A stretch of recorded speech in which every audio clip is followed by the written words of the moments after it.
Hello, Dr. Cohen. Hey, how are you? Okay, how are you today? I'm doing well, thank you.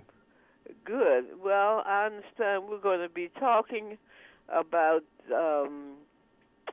oncology and hematology and immune systems and disorders.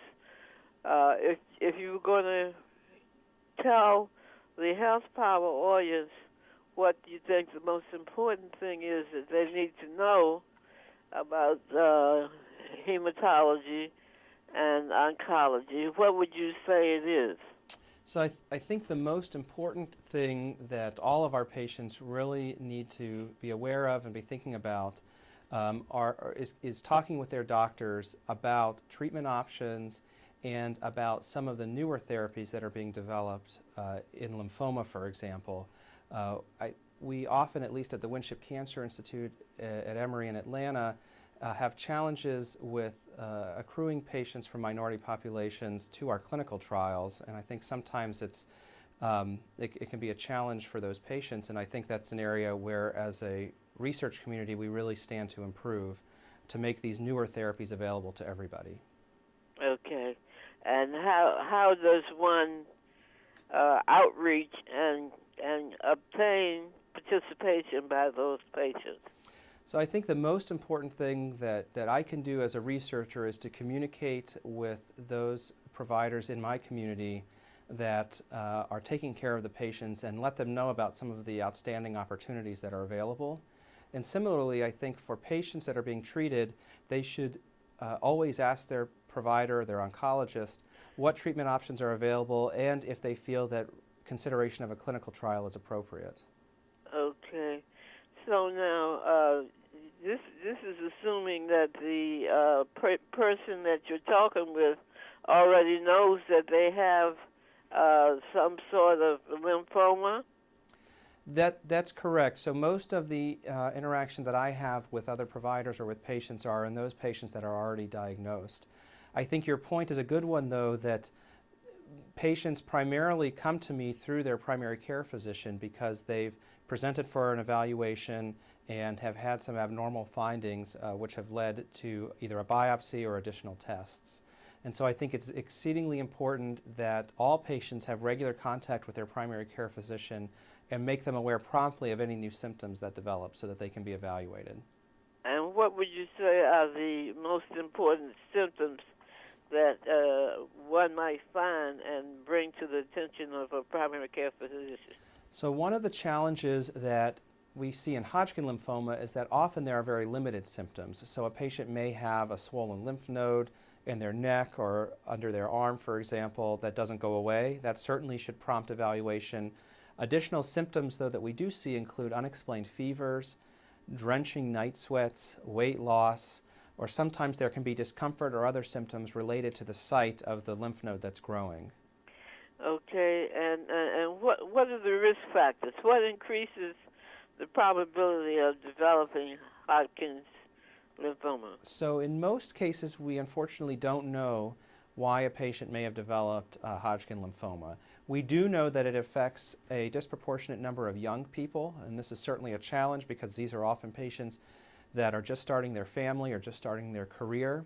When you say young, meaning what age range? So it can affect people at any age, but it's not uncommon for people either at college age or in their 20s or early 30s to develop this disease. And this is really what separates it from some of the other cancers that we see. Okay. And is Hodgkin lymphoma the main, what can I say, hematoma or lymphoma that we would be wanting to look for? So Hodgkin lymphoma affects about 8,500 to 10,000 patients a year in the United States. That's the number that will be diagnosed. By contrast, non-Hodgkin lymphoma actually affects a lot more of patients. And non-Hodgkin lymphoma represents a very heterogeneous or varied group of diseases.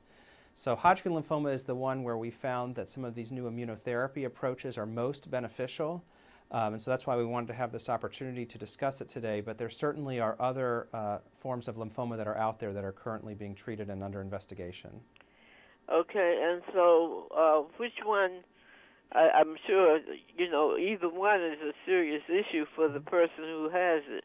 But between lymphoma, Hodgkin lymphoma, and non-Hodgkin lymphoma, which one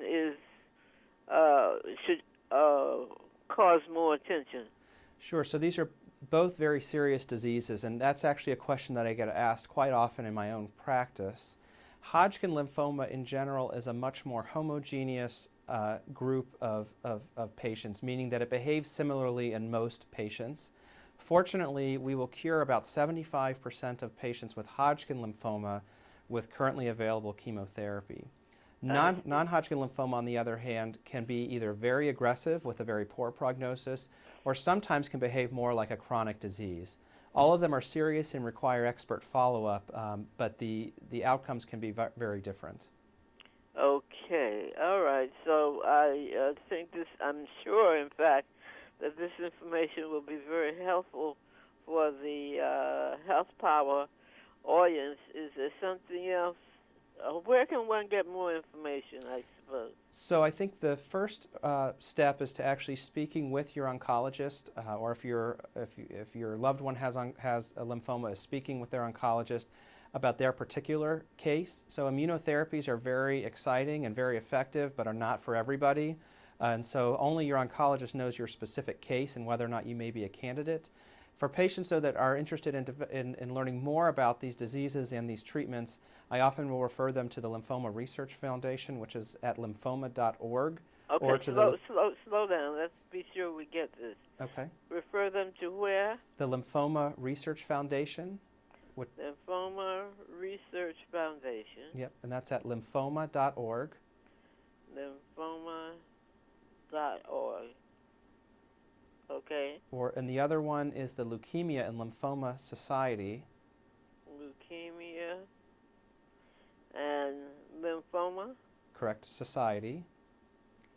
And that's lls.org. Society. And that's ls.org? lls.org. lsorg.org. Yep. Both of those are excellent resources for patients. Okay, well, I certainly appreciate your sharing this information with us, and I'm sure it's going to prove to be quite helpful. I hope so. It's my pleasure. Okay, have a good day. All right, you too.